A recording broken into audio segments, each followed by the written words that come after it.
Hello, legendary listeners, and welcome to the Legendary Ladies podcast.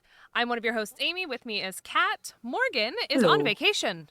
She was originally planning on going somewhere, but then there ended up being as all things happen with Morgan, some sort of weather phenomenon. So then she went Right. somewhere else on vacation. I feel like every time she goes on vacation, there's like a major weather event. But she is on vacation. She's having a good time. That's all that matters. She Yes, and Amy will be back next week, and then I'm taking we a will. little time off because you guys are going to talk about something I probably have nothing to contribute to, and then we'll hopefully be back the week after to with the trio. But we decided this week to talk about the boys. So Amy, why don't we introduce that? Yeah, so season 4 of The Boys on Amazon started or Like 2 weeks ago. no, started It did two start weeks already. ago. Mhm. Yeah, it did, and it's getting a lot of buzz. And The Boys has always gotten a lot of buzz, and we've always been thinking like this seems like it'd be a show that's kind of up our alley. So people had requested The Boys. We had thought about it. And we're like, this is a great time. So we're going to do a pilot pod episode. So we went back and watched the very first episode of The Boys. We'll get into talking about that in a little bit, but I'm curious, Kat, had you ever actually seen this show before, or is this the first time watch for you? No, this is literally the first time. Phil really likes the show, and his family really likes it. So I've heard of it. I knew some aspects of it. Knew it was based on a comic. I've never even read the comic Mm-hmm. either. I think it was released like early 2000s. I just never really got into it. Garth Ennis, I'm not usually like a huge reader of his stuff. So I was like, all right, missed the comic too, but I knew somewhat of what the show was about, but I was like, oh, I've heard so many great things about it. That's why I recommended us to watch it. So it's just like I've never seen it. This is kind of an excuse to start watching the show. Yeah, I've never seen it either, and I knew enough about it from just kind of, the way that our world works. We're gonna Sure. know about things like we know Carl Urban is we know he's not an FBI agent. We know that right Sure. off the bat. Like I knew that I keep wanting to say Homestar Runner. That's not his name. His No. name is Homelander. Homelander, but I want to keep saying Homestar Runner. Which, Kat, were you in the Homestar Runner era, or is that mid-millennial thing? I don't know what that is, Do you know so what home? probably no. Oh, Homestar Runner. Homestar Runner was like one of those old animated websites that was like a Okay. cult classic for kids when I was in like 6th or 7th grade. Bunch of little skits, different characters. There was this one character named Strong Bad, and Strong Bad, he checked emails and he had a voice like this and he checked emails and he had this little creature called the cheat, and the cheat was like a cheat code, and the cheat would like just cause chaos, like turning lights off and on. It was made for kids thing, but there was a character called Homestar Runner, and the website's called Homestar Runner. And so every time I hear Homelander, all I can think about was Homestar Runner. It's a very niche group of people listening to this podcast that are going to know what It's like Homestar I Runner got is. it. They'll be like, "I get you, Amy." But man, that takes me back. I'm gonna have to go watch some Strong Bad emails. Basically, he reads emails that fans, quote unquote, send to him. And he always, commentates on them, and they're hilarious. Anywho, I knew that Homelander was not a good guy. Sure. And that's And I actually not knew that revealed. It's kind of revealed in this episode, but only by the end, actually, at by the the very, very, pilot. very end. And so that's Yeah. why the whole time they're like, he's good. And I was like, I don't Mm. trust any of you. So No, what I that's like did the not main point of know, this show is that yes, Homelander is not a good a guy. bad guy. Yeah. Yeah, and I was like, I feel like you're a bad guy. I'm like, why isn't this clicking yet? I'm like, I'm sure something's Mm. gonna happen. And then they were on the plane. I'm like, oh, he's gonna come and murder you guys. So obviously this is a pilot pod. So we watched the first episode. We've not gone beyond that. You haven't gone beyond it, have you? You No, just watched the no. pilot. Yeah, me I too. just watched the pilot. So we'll kind of break down the pilot. We'll talk about what we like, what we didn't, the setting, the place, the characters. We'll talk about how it feels as a pilot episode. We'll talk about whether or not we're going to continue watching the show and our initial thoughts and overall thoughts on the show. And the big thing to note is that obviously this is going to be spoilers. if you were a Patreon, you could unintentionally spoil us because you could be in this podcast live. So you guys can find us on patreon.com/the legendary ladies. If you are at the $7 or $10 level, you get opportunities to join into our live streams. $10 level, you get to join every live stream every time we record. Sometimes you get literally these episodes weeks ahead of time because we often record in advance. And you get to join the chat. And if you're at the $7 level, you get at least one live stream every month.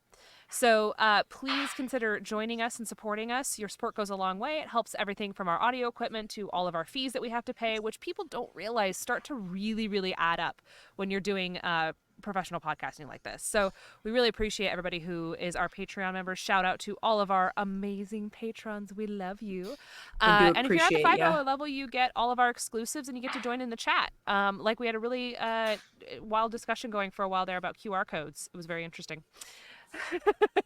So let's step into the pilot of The Boys. What were your initial thoughts on this pilot, Kat? Like right off the bat, what were you thinking?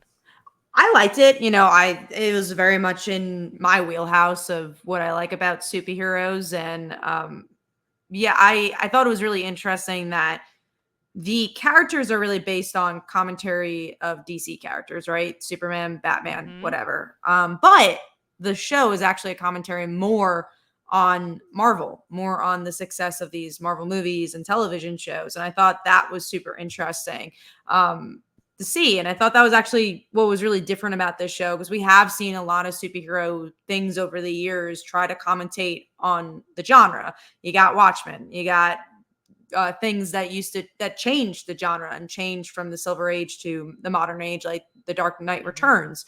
So I thought this was really interesting in a way of like, there's never been a show to commentate on what's going on in Marvel and DC, because it almost feels like Marvel and DC are the only things that release superhero stuff in that grand scheme. I'm sure you have the Invincibles and shows like that, but for the most part, it's just Marvel and DC. So The Boys commenting on Marvel's entertainment business, I thought was super interesting with the pilot. And I also really liked Starlight, I think that's her name, Starlight and Huey's paralleling stories of this human who's kind of seeing the superheroes, or there's this darker side to them, and then this person who has powers to see the darker side of superheroes.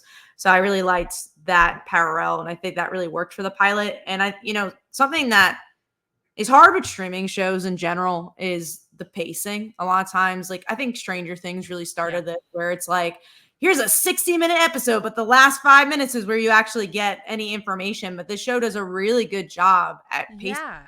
Like everything is really entertaining. It doesn't really feel like it skips a beat. And there's a lot of cliffhangers. There's a lot of like, oh my God, that just happened. And even in the first 10 minutes, Huey's character, the whole point of his character is that he loses his girlfriend to the superhero that kind of killed her by accident and didn't really care about it. So that happens all in the first 10 minutes. And if you know nothing about this show, you're like, wow, that's kind of a crazy part of the show. Yeah. And then as it goes on, there's even more layers. And in that way, I think it feels really different, and something I would particularly like to continue, because I like a show that kind of runs a little faster. Yeah. I think your point about the pacing was probably the number one thing that stood out to me on a positive side on this pilot, is that I thought it was very, very, very well formatted, well paced, well edited. It just was so clean and crisp. And even if you knew nothing about the world that you were stepping into, even if you walk into this completely blind, by the end of the episode, you have a very good idea of what's going on in this world. And I think that that's a big challenge when you have a superhero world like this, is how many superhero worlds have we seen? How many books and comic books have talked about and commentated on this? And I've mentioned before, one of my favorite book series by Brandon Sanderson, Steelheart, kind of tackles this idea of what happens if humans who get superpowers turn villainous. Like, what happens if every superhero is actually a bad guy? And it's always been something that I've kind of wanted to see made into a movie. And this kind of gets us closer, because almost immediately, that first fight sequence, I was like, they're causing a lot of collateral damage. Like, very quickly, I like the fact that they made it obvious that these superheroes who are, quote, saving the day, are actually kind of causing a lot of wreckage. Like there's some cars getting flipped and there's glass flying everywhere and you're almost killing people. There's blood and guts flying everywhere. I love that we're talking about heroes that are fallible and anti-heroes, and there's no, you've got this kind of hometown girl in Starlight, who, by the way, reminds me very much of your main character in your like father like Right? daughter Yeah. series. And my severe brother. Yeah, Immediately yeah. I No, was that's like, oh, why. this And that's what I liked I about thought of her. her right Even away. even Phil, who's like, when you watch The Boys, I think you're gonna really like Starlight. It's like your type of character, and Mm-hmm. I agree. Like, I think they have some interesting parallels, so that was cool. I like a good Yeah. hero, and something I was worried about, and I guess a little spoiler alert, but not really. I was talking to Phil. I was like, oh, I really like the show, but I'm worried that obviously she's gonna see a lot of things. Is she gonna become like this villain? Is she gonna be so clouded by the Mm-hmm. darkness that she becomes bad? And he did say like, no, like obviously she's gonna be jaded, but she's never gonna become the villain. Which I was like, oh, that's good because Mm-hmm. that's the thing I liked Yeah. about her and about these characters is like there is so much darkness, but there is still someone who wants to be a hero and kind of do the right thing. I think the casting is really spot on. So like let's look at the characters that we've got. Starlight is your classic small town hometown girl of Des Moines, Iowa. Even the Like Clark choice to Kent. like you're the hero of Des Moines.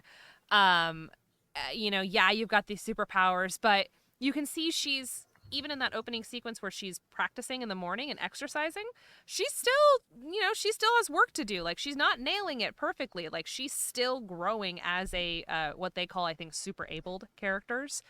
Um and the relationships that they managed to build within characters, between characters in a very short amount of time was very impressive to me. You get a very good idea of this is Starlight and this is her mom, and her mom Yeah. is the one who is pushing her to do all It's this. like a You child get a very good star look. situation. Yeah. You get a very good look at Huey and his dad, and how his dad is saying, just back off. We're always a just back off people. We never step up. We never step forward. We always take the back end because that is, that's who we are. That's who you are. And there's nothing wrong with it, but that's just who we are. So you can't step up. You're literally built to not step up. And then he, finds his journey in this episode that, no, maybe I can step up. And he doesn't do it great. Like he still screws up. And then you've got these heroes who just, the smile is just slightly off. You're like, I don't think I trust you. I think I hate you. And you've got all of the other different characters in there. You've got the like who's the CEO of Vaught? Vaught. She reminds me of from Supergirl. She reminds me of Cat. Like Cat Grant. Yeah, I could Yeah, see that. she's got that kind of a vibe. She was not But in the it as much in this pilot, but she does feel like she'll be a more important character I as feel like it that goes too. along. Like she definitely Yeah. feels like she's got some evil CEO vibes. Hmm. But I just was really impressed with the character relationships that they were able to build. Even him and the girlfriend, almost immediately, I was like, oh, this is so sad. All he's doing is holding her hands. Like that whole I sequence was know. disgusting, But it was and yet also so like, good. yeah, no, it was really well played because when you think of, I don't know, sometimes you just never know if the streaming show is going to have the budget, is Amazon going to have the budget, and Yeah. they definitely put their money into the show where it's like Oh yeah.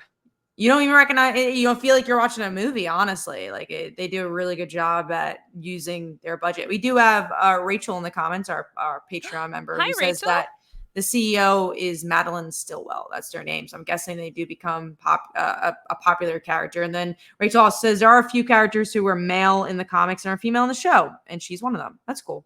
Ah, I love that. Look at Rachel, always knows all the insider tips. She's like She our really does. insider trading girl, but with superhero Everything. shows. With everything, yep. um what was the character that you found to be most intriguing? Like which character are you sticking around for? I mean, Starlight, because I know where she's gonna go, and just everyone's Yeah. telling me that would be my favorite character. But I did like Huey's character. I think he was really Yeah. intriguing, and his through line. He probably had the most to do in the pilot because he has to Mhm. set up a lot. So Yeah. And I know Maeve, the Wonder Woman character, is supposed to like be really interesting. So I'm interested to see her. I mean, we'll see about Homelander. I mean, obviously he's got a big role to play. Yeah. I so you know on Amazon when you're watching and you click and you can see the X-ray and the Mm. characters, Hmm. and the actors. I'm sitting there watching this going, why do I know Huey? I'm like, what is this about him? I'm like, why? Who is he? What do I know? I finally look it up, and Huey is played by Jack Quaid, who Yeah. plays a Yeah. character in Star Trek Lower Decks, which is an animated Oh. series. And the character he plays is Boimler. And Boimler is this super over the top, super peppy, super excited, really happy to be here in Starfleet character. And once I knew that, I Now he's couldn't here. unsee it. So I was like, ah, damn it. Like, this is really hard because every time I was listening but not watching, I was like, oh, I hear Boimler's voice. So I have to turn back. But I'm very impressed with the physicality because, fun fact, Star Trek, even though he's in an animated series, they actually did a crossover event where they somehow found their way into the live action universe. And in the live action universe, he gets to play his own character because he basically looks like him. And I was very impressed with his physicality changes. So I'm like, okay, I can actually see the distinction between the two characters. But I got such a kick out of knowing that he was Boimler in Star Trek. And again, this is also a niche thing. It's like Homestar Runner. And There are only so supposedly many fans in that get Hong this. well, at least Star Trek probably has a bigger fan base than Holmes and Rudder. But supposedly he's also in Hunger Games, Rachel said, who killed Rue. I did not remember Whoa, that. I do remember Rue rude. dying. I don't remember him killing her. Being the one But who kills him. he's like he's had famous parents, so I know he's been around town. I am I'm really curious to see whether or not Carl Urban's character is going to drive me nuts or not. Because these Mm. kind of over the top anti-hero vigilante beat shit up for the for no reason characters sometimes come off a little disingenuous to me. And in this case, he is pretending to be an FBI agent when he's not. He's clearly using Huey. He is disingenuous. But sometimes those characters are a little too over the top for me that I'm like, this just feels like you're doing vigilante shit to say you're doing vigilante shit. Sure. So I hope that they spend some time growing his character and I want to see where it goes. But I think by the end, that fight sequence was first off spectacular. Hmm. Like who was like, all right guys, for our pilot, we're gonna have a green screen fight sequence. It's gonna be great, you guys. We're gonna do a bunch of wire work. You guys are gonna like not be able to actually see who you're fighting, but blood's gonna be flying everywhere. It'll be fine. It'll look great on screen. And I thought it And looked it does. wonderful, but I think what's interesting and intriguing about his character is at the very end, you know, when he rolls his car in, is he rolling his car in to save Huey? Or is he rolling his car in to attack Invisible Dude Bro name? The I Russian thought the character. latter, but maybe both. I know that because you figure, but I found out that he is the boys, like he creates this group. So there's other characters that are going to Mm-hmm. be part of this thing called the boys. So I have a feeling he's got to be a little bit of a hero in that regard. So I'm Yeah. guessing there's got if he's going against these people, unless something, unless he's just getting revenge of some sort, just like Jack Quaid's character. I'm not sure. I mean, I think there's gonna be some goodness to him. There's gonna be a good backstory. Yeah, yeah, I'm looking forward to that. Um, the commentary that you were kind of talking about the Marvel DC commentary is what are you specifically talking about the idea of like the corporatization of the yeah, superhero, sure, like yeah, the and idea even. of Mhm. like they have these superheroes and they're selling them to the highest bidders and they're really not good people, but they're so focused on the marketing aspect and the money that they're making that sometimes they lose the through line of why they were there in the first place. Like, is that what you're referring to? Sure, yeah. I think I mean, again, I'm not gonna go into a whole deep dive of Marvel, but yeah, sometimes they do forget the root of who these characters are, but mostly also just from the surface level. they also are in movies and television shows within the show. So they're like, oh, look, Mhm. there's this movie they're part of. So like they're also just commentating on that aspect. And it just feels like it's not really a comic show. They're not commentating on comics, and that's okay. They're not saying, oh, well, in this issue of Batman, they are talking about, like, the opening scene is these two kids talking about the movie of the Yeah. superheroes, not I read this comic book. And I think that's the big difference. I liked the fact that it's sort of a realistic potential of what it would be like if we had, these superheroes who had the ability to just fly in and save the day. What would it be like if they could be anywhere at any time and choose to Mhm. help you or choose not to if you had the right price? I enjoy those kind of commentaries, and again, it does bring me back a little bit to the Steelheart series by Brandon Sanderson, and looking at what it's like when you have people who see that as, okay, this is the normal that we've accepted, and then other people on the sideline, like this vigilante group that we know they're going to create, who sit there and go, this is not right, like, this is wrong, we should not have to be dealing with this. But at the same time, there's this back and forth of, okay, well, is ignorance bliss? Is it better to just believe that all superheroes are good? And that's Well, that's where I think I'm Starlight's journey too, yes, because she's like, that's yeah. what I think I enjoyed most about her journey, is that you see her just crash and burn almost immediately. So can we talk about the scene between her and the Deep? Because Mhm. that escalated quickly.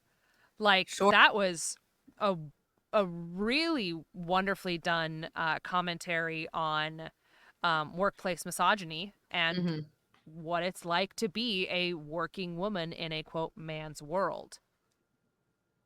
Yeah, no, it was a really well done scene. And I think that's what we keep talking about, is just how they were able to fit so much in one episode Hmm. without it feeling like it was too much. Like, it's like, okay, I don't know. I think especially with ensemble shows, sometimes they introduce so many characters. I'm like, I don't know who they all are, because there's like 20 people you just introduced me to. But this Hmm. show just did a really good job of making everyone feel really distinct. And obviously, the Deep being, the way he's introduced in the show. He's not introduced in the first 5 minutes. He's introduced like maybe 30 minutes in. And you're like, oh, look, Hmm. he's the celebrity guy. Okay, cool, cool, cool. And then that moment kind of happens so quickly where you could connect, be like, oh, he did this. And that's how that relates to Starlight. And I think they did a good job, obviously, with the scene, but they do a good job at introducing each character in that way to make them very memorable. Even their names are very memorable.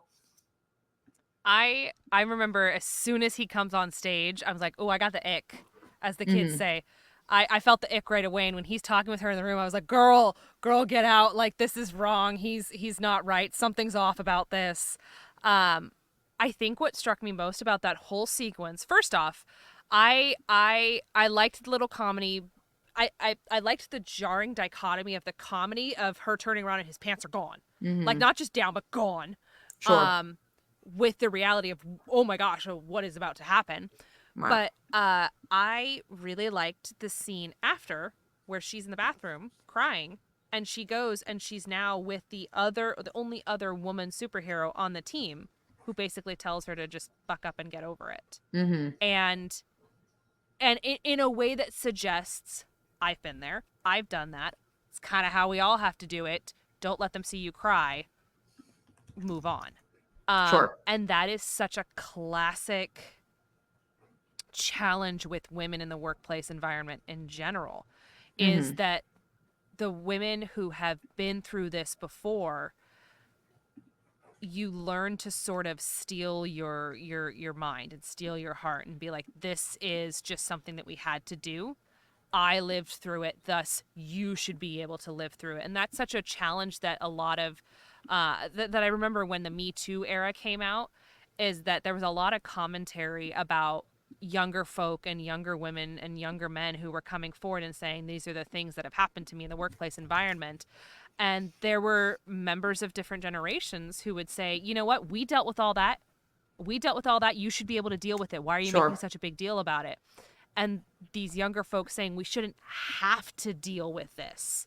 And so I'm really curious to see where the relationship goes between the two of them, because that's a moment where you could have had two characters really connect, and Mav did everything she could to not connect. She chose not to connect with Starlight and not step into a mentor role.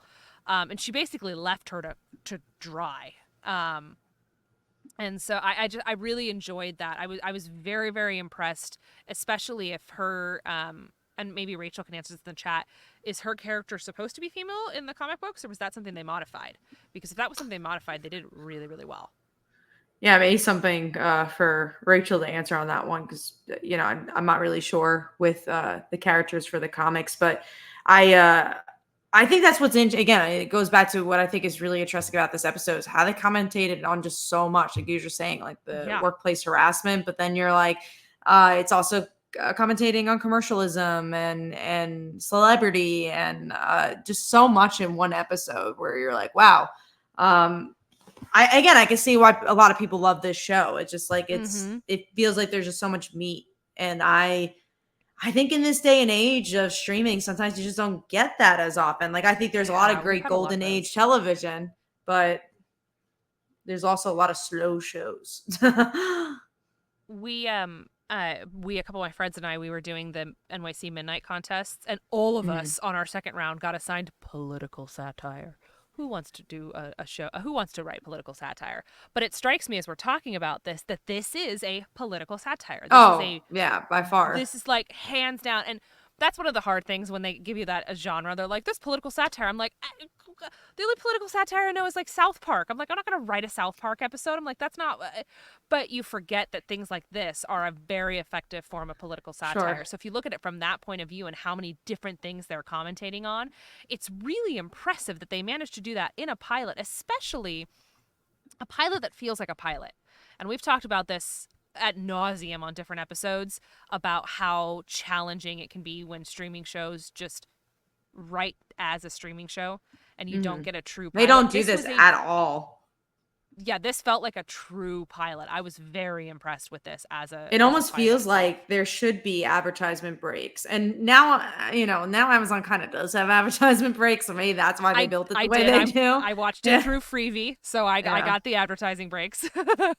I also got it, even though I am an Amazon Prime member, I got advertisement breaks. So that's At the beginning. very, no, beginning, middle, end. Really? I was watching it through Now my there's television.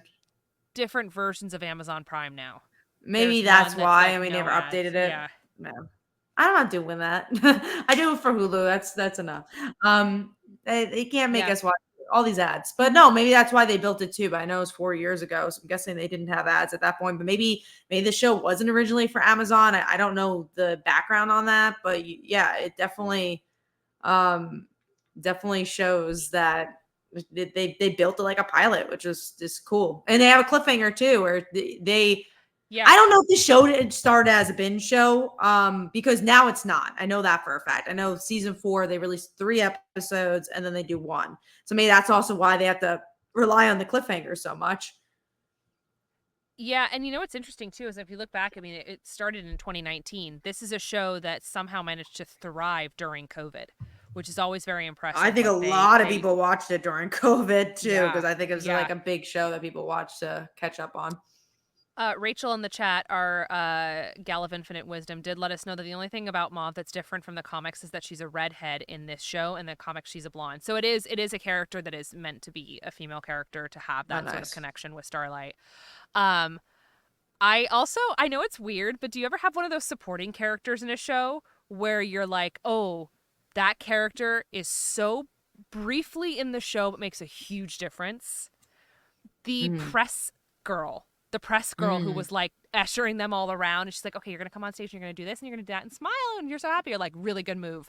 And then when she I know comes in you're with A talking Train about it, later yeah. on, yeah, the like little redhead, and she's familiar to me. I don't. The actress is gonna drive me nuts because she seems really familiar. But I thought that was one of the best ways that they told a story in a Mm, very minimal amount of effort, and that's something that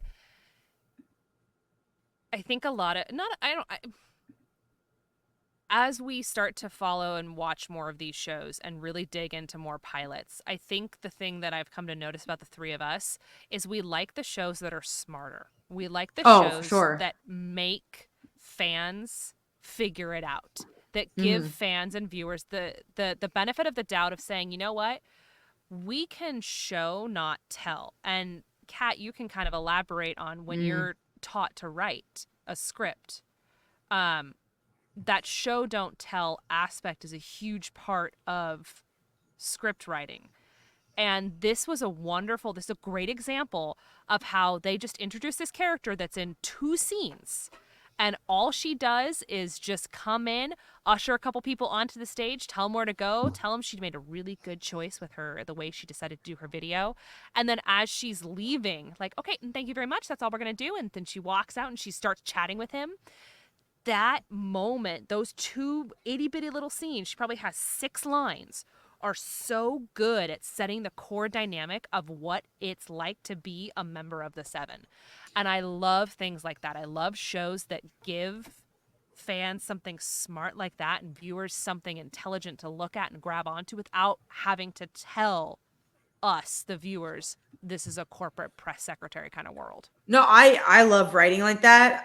I don't know if everyone I do know that not everyone does it. I think it's a balancing act because you got to show not tell, but you also need to tell a little bit because I think with the writing Yes. process, a lot of times you're like, oh, it's on the page, and then you realize it's not on the page at all. But I do hate when people over explain in shows or writing where you're like, okay, I get it. Like, give me a little to kind of figure out. Like, we're not dumb. You don't have to hold my hand while I watch this. And I think that's the balancing act of writing is figuring out, well, how much can I show and how much can I tell with that.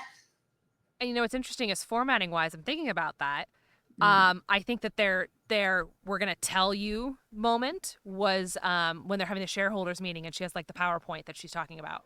That's like a 1 minute PowerPoint where she shows what Vaughn Industries is all about. sure. And that right there, that's the moment where yes, it's part of the plot, but that is for our benefit. And I think that's really well done. I was just very impressed with this pilot. Now I want to know who wrote it. Who wrote the boys pilot? I think it's the creator of the show, so I'm pretty sure. Let's And you see. could tell he is such a Oh, big it's Aaron superhero Kripke. fan. Yeah, he's the creator of the show. Oh. See, what's so sad is we're what, a half an hour into this and I did Right. not know that. um that's so funny. I love Aaron Kripke's pilots. Um What else is he? Timeless was he did Timeless. Timeless, he did Revolution, Oh, and okay. Supernatural.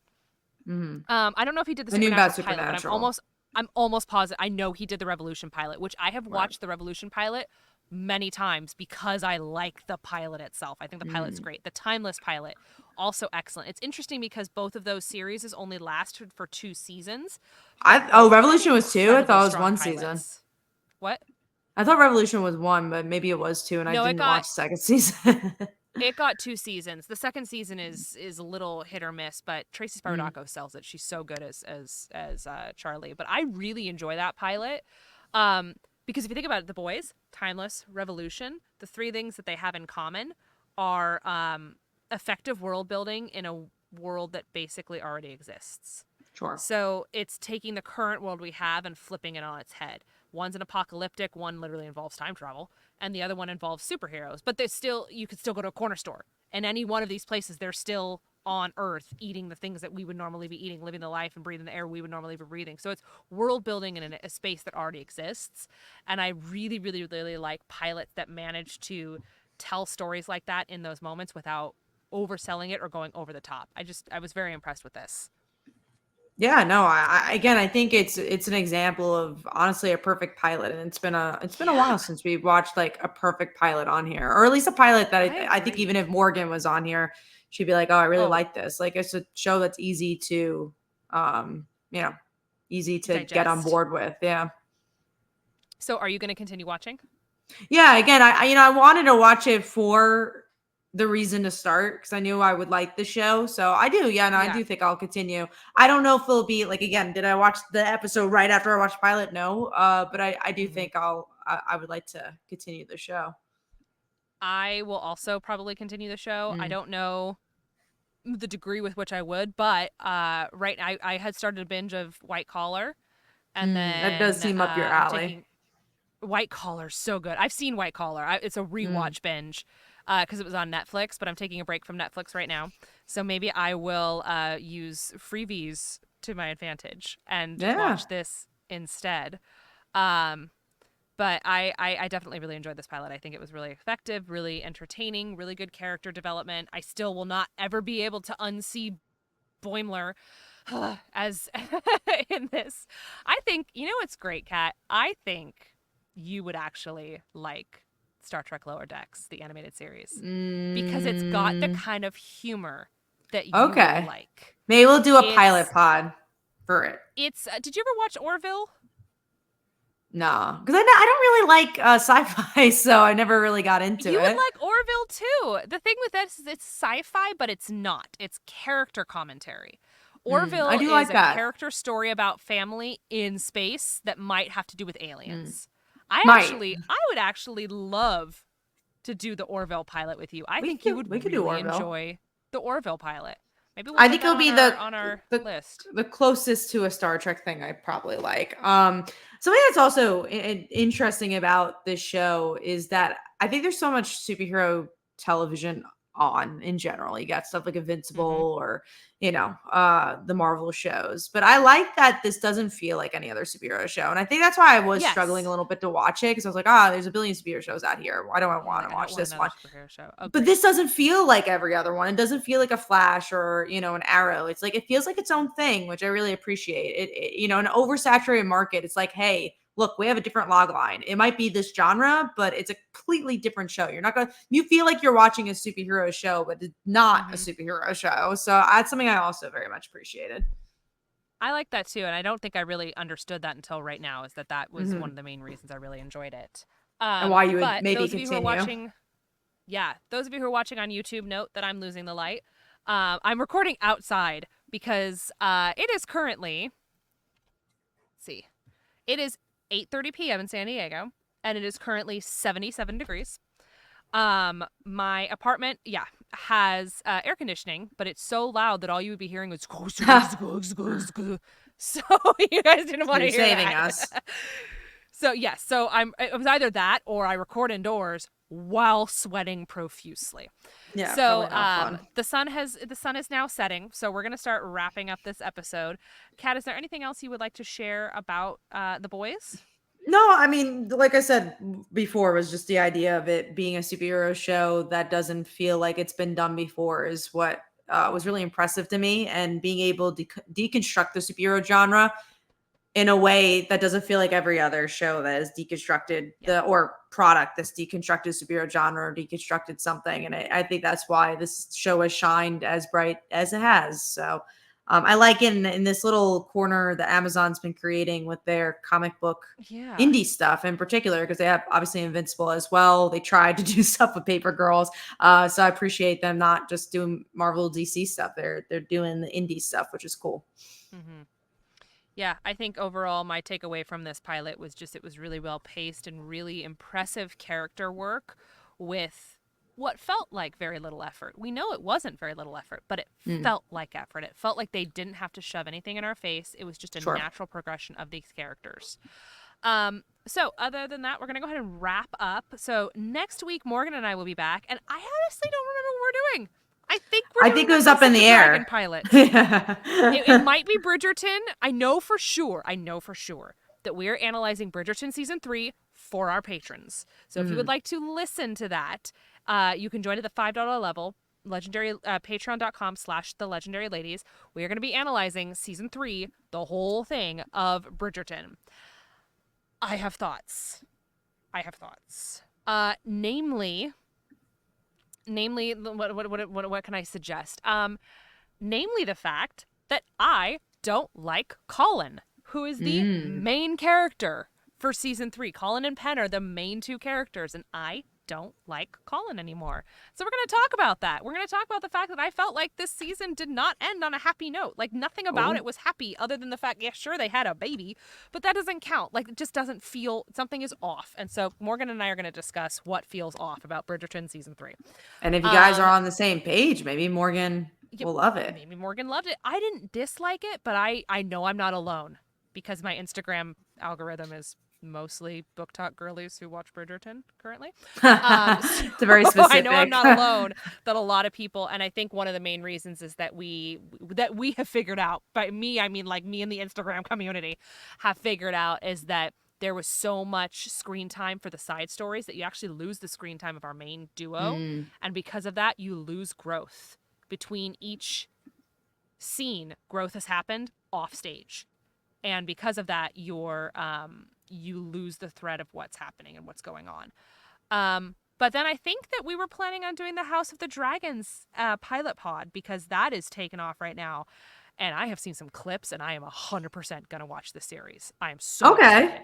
This is season No, I'm 2, right? They're stoked. up to? It's season 2. Yeah, but they All do right. that thing where they drop an episode a week because Oh, HBO cool. knows that that is how you should release streaming Right. shows, in my opinion.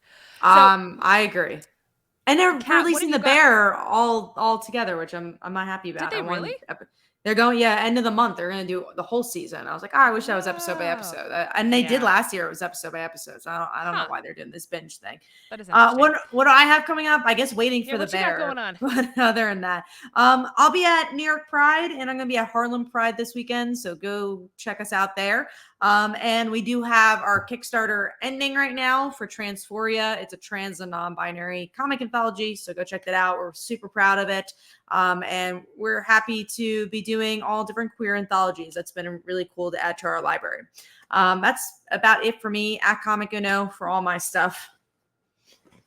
And then you guys can find me on Instagram, Amy_HYP. You can also find me performing in Much Ado About Nothing up in Temecula, California, July 11th through July 21st. So just a couple of weeks from now. It's really coming along great. We're getting our costumes now. I don't know how we're going to do it in this heat. I have no idea. We're going to see because I these are don't like either. big, thick Renaissance costumes. I'm playing Beatrice in the show. And so at one point, I am literally crawling around the floor in this massive, like, swimming costume. So we're gonna see how this all works. We've actually had to switch her costume around a couple times because the blocking. She's trying to like evade people and like listen in, and they obviously know she's there. Like it's very obvious that she's there, but they're trying to get her to eavesdrop on her or on them. So they're like, "Oh, we can't see her," literally crawling right beneath us. So it's a big funny comedy bit, but we've had to keep changing it because of the material of the costume. We can't have it ripped. We can't have it get soiled, and like it's an outdoor stage, so it's gonna get dirty. So we can't wear white at all. Um, so it's been fun. But if you guys are interested, shakespeareandthevines.org, nonprofit organization. Thursdays are all pay what you can, and Thursdays are almost sold out. So if you are interested, I also have 2 free comp tickets. So guess what? If you're a podcast listener and you've heard me say this and you're going to be in Temecula, message me on Maybe Instagram. for Maybe I got Comic one of those Con. comps for you. Yes. Um, but yeah, and then I will be at Comic Con in San Diego. Both Kat and I will. Mm-hmm. Um, at the end of July. So you guys should come and say hello.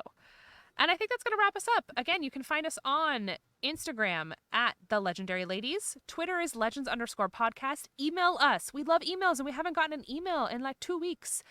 Email thelegendaryladies@gmail.com. Send us your thought on the boys. Send us your thoughts on what shows you'd like us to cover, especially up and coming things. We've done a lot of pilot pods. We would love to know what conversations you would like us to have about the pop culture and media world right now as it stands.